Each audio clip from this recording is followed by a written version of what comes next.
adına bir daha bak.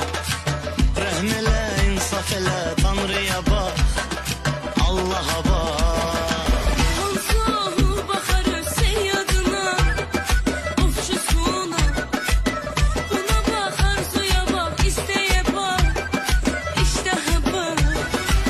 Kaçma menden bu kadar dağlar ile, düzler ile.